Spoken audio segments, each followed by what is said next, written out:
Hello everyone, my name is Cole, and in today's video we are going to be looking at the 2023 LEGO Speed Champion sets. So I have the pictures here from Brickset.com, where you can check them out yourself. But yeah, today we are going to look at the sets, and I am going to tell you guys what I think of them. So we're going to start off with the Nissan Skyline GTR, which is the Fast and Furious movie car from Too Fast, Too Furious. Now you guys have probably seen all these by now. I figured I would make this video because I think most of you guys enjoy watching me say what I think about these. And you guys have probably seen the review of this one by now as well. So I personally think generally it looks pretty good. I think some things they captured better than others. I do like the front of it, how they have the crazy angled tiles for the front and all that. That looks very good, as well as the bumper. Headlights are also good, how they have nothing above the headlights, because literally every other custom model of the R34 Skyline GTR has a plate above this, and the real car kind of has nothing above the headlight, so I think that I'm glad they achieved that. I don't think the hood is sloped at all, which looks a little bit weird considering the GTR in real life has an entirely sloped hood. As you've probably seen by now, there are a lot of studs on the hood, which I don't think looks that great. And interestingly, this set was released first. A couple weeks later, we had the other sets, and interestingly, in the new sets, the later set, they revealed a fender which would have eliminated a lot of these studs. And so I'm kind of confused as to why they didn't just use that. I assume they just wanted to get this one out there quicker, which makes sense. But it would have been nice to have seen that. I think people already have mods out there for this set to use a different fender and basically use tiles to make it nice and clean, which would make it look pretty good. Otherwise, it looks generally good. I think it is way too long. We have 8 studs between the wheels. I'm pretty sure every custom model R34 GTR has 7 studs between the wheels. If you're looking from the side, it's reminiscent of a sedan R34 Skyline, non-GTR. Just because it's so long, it looks a little bit weird, especially the rear window. That looks kind of wacky as well. Just the roof just looks too long. I know I'm being kind of nitpicky here, but I figured I might as well point that out just because I feel like if it was just like one plate shorter, I feel like it would look a lot better. Then we have the livery, which I think looks very good, obviously.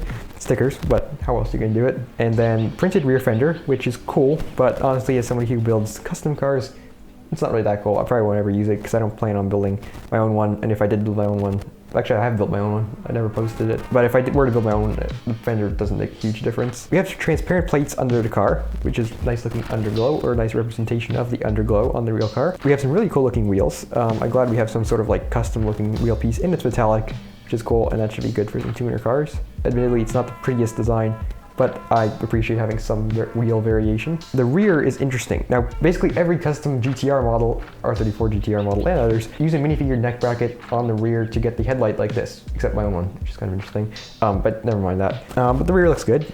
7 studs wide with like tiles on the sides. And then you have the wing, which is really big, but that kind of makes sense because it's a really big wing on the real car. And then you also have Paul Walker minifigure. I'm not a big Fast and Furious guy. I think it's very cool. And so yeah, I think this is a decent set. It'll definitely like be a very nice looking set to have. Personally, I think I could use a couple upgrades. Maybe I'll buy it and modify it. I don't know. I kind of built my own one already, so I don't really feel like I need another one. But yeah, we'll see what happens with that. And so we have the Ferrari A12 Competizione. Now this generally looks like a really good set. I think it definitely looks generally better than the GTR, not as a car, but just as a Lego model, because obviously you can barely have any studs on this one. Now the GTR just has like a lot of studs. This is just extremely clean looking. Obviously you have a lot of stickers. You have these printed headlights, which is not something that I'm a huge fan of, but I'm like, how else is Lego going to do it? So I think this is pretty good for that. It's kind of reminiscent of the Supra set, which is just kind of like a big front engine car. In the front, really nice detailing around the front there. I like that a lot. Maybe we could actually do a mod to get rid of the printed headlights, although I think they look fine, and so I can't really think of any reason why you would want to do that. The vent on the front fender looks great. Here's this new front fender piece, which is like a full fender where it's been kind of like cut down at the top, so you can have tiles going across the top, which is excellent.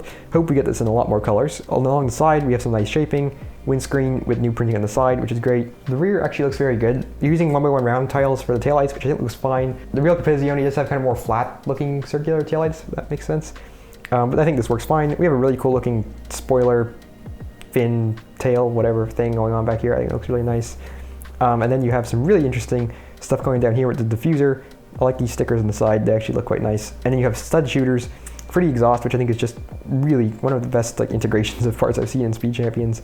Really super well done. And so this set looks pretty good. I think this is definitely one that I would buy pretty quick. Next up, we have the Pagani Utopia. Now, the Pagani Utopia being the new Pagani, which will replace the Huayra. In real life, I think it's a cool looking car. I don't think it looks as good as Huayra or Zonda, but it is cool. Now for the Lego model, I think they captured the shape really well. The main problem I have with it that most people have is the headlights. I don't know what else they could have done besides this printed piece. because obviously it's a really weird headlight shape to try and reproduce in Lego, but yeah, it doesn't look too good. Judging from what I've seen on the internet, some people are fine with it, and I don't think it's a huge deal because, like I said, I don't know how else they would do it. I would like to try and buy this and then make a modification of it to try and make these look a little bit prettier. As for the rest of the model though, I think they did a really good job. In the front you have some like interesting shaping with upside down stuff and these ice skates and some clips in the center and a sloped hood, and on the sides, admittedly these mirrors don't really look like the Utopia's mirrors. I kind of wish they put a little bit more effort into trying to get that like really wacky looking mirror that the Utopia has, but it's fine. It could be easily modified. A new windscreen piece, which is cool. It's an interesting one. It's more rounded. It appears to be the same shape as the existing ones, except it's more rounded, which should be nice. It's got an interesting print on it. Then behind that we have some other new pieces, which are basically like, I guess, B-pillars. That'll be super useful. Hopefully they make them in a couple more colors. The wheels appear to be two-tone, which is kind of interesting. I'm not really sure why they did that. If we get the new wheel color, that could be nice. And then as for the rear, I think it looks good. I think they did a good job like representing the rear. First of all, I really like how they got the rear at an angle. Looks great. Taillights also look really good on these plate with clip or plate with bar connected to a plate with a clip. That looks great. You have these door pieces to form the really weird kind of rear end that the Utopia has, which I think is a great integration. Around the bottom of that, you have this use of this new 1x1 like 2 plates stacked on top of each other with a stud on the side and a rounded back, which is a weird piece, but it'll be incredibly useful. I've built so many models where I'm just like, I wish I had a piece just like this, and now we do, so this is gonna make so many cars so much easier to build, so I'm really happy they introduced it. The exhaust does not look great. I'm not really sure what else they could have done, because obviously once you have these door pieces in there, you can't really do much else on top of them. I don't know if we're gonna try and modify that, but it looks fine, I guess. It is a bit big though, the whole rear end generally, like scale-wise. But generally, I think it looks pretty good, and I like this set better than the Skyline, but not as much as the 812 so far. Next up, we have the Porsche 963 race car, Le Mans hypercar, endurance car, hybrid car, something like that. And yeah, looking at it, it looks pretty good. There's nothing like immediately, like actually obviously wrong with it. The only thing that I would say looks visually kind of weird is that the side skirt is actually kind of high up, which looks a bit strange. Otherwise, I think it looks fine. There's a lot of cool techniques, some stickers that make for a nice looking livery, a fin in the back. The back looks pretty decent as well, using a lot of those new rounded studs not on top pieces. I also like the rear diffuser area. It looks really cool, even though I'm not really sure if the real car looks like that. And yeah, generally, I think it's a pretty good design. It looks very realistic. There's a new windscreen, which is cool. It's 4 studs wide, so 6 stud wide builders will be able to make use of that.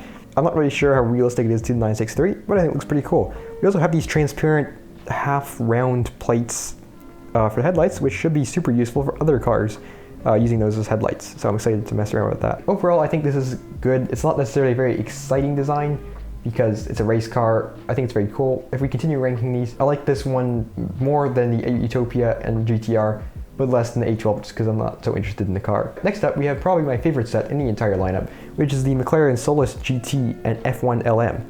Now, if you know me, McLaren F1, one of my very favorite cars.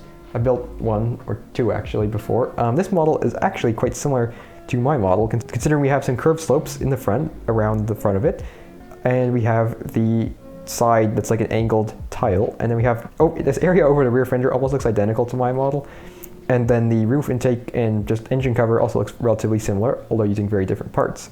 So I'm excited to get this one to compare it to my own model, because this is by far my favorite model of the entire lineup. Just generally looks really clean, really good representation of the F1. It just looks like a really nice looking model.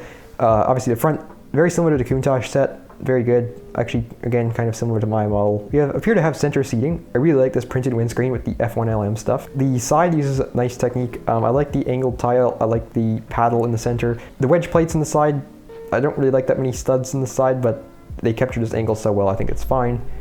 Engine cover uses different B-pillar pieces to the Utopia, which is cool, although I feel like that's a lot of new pieces. Hopefully they should be able to be used a lot. I'm not really sure how. It'll take some experimentation, but it should be good. I like the roof intake a lot, and the just general whole rear area here. It looks super clean. Wing looks good. It's a little bit stubby looking, but I guess that fits fine. I'm kind of confused as to why they're using the old wheels, like the previous generation of Speed Champions wheels for this one. I guess because it has smaller wheels because it's an older car, which actually I'd use on my model as well instead of the newer ones because I figured it would have smaller wheels. But I do think it would look better with newer wheels, and I kind of wish they used a racing wheel design or newer racing wheel design because, you know, we could use some new wheels at this point. Then we have the McLaren Solus GT, which is basically like a track day special, track toy, whatever you want to call it. Super limited edition, kind of like the Aston Martin Valkyrie they did last year, although it's a little bit more extreme. And yeah, it looks really cool as a model. It doesn't look like the Solus relatively, I guess. I don't know. It's better than the Valkyrie, I would say. The Valkyrie was not a great representation of the Valkyrie. This is a better representation of the Solus. It's a really weird livery to me. It's like this black and orange and white, which is a nice idea, but I don't think it looks very good. Kind of wish it was all one color with an accent color, because that would just make it look a lot better. And there's no, as far as I know, there's no real life Solus with this color scheme, which is a bit strange. The rear of both of these models look decent. F1 rear I like a lot, the quad exhaust and these printed plates. The Solus looks fine. I'm not sure what the rear of the Solus looks like, so yeah. And yeah, that's for my opinion on the sets. So favorite, definitely the McLaren F1, 812, Utopia 963, or 963 Utopia, GTR, and Solus. But let me know what you guys think, and maybe we'll review them or make some modifications to them in the future. So thank you guys so much for watching, and maybe I will see you next time.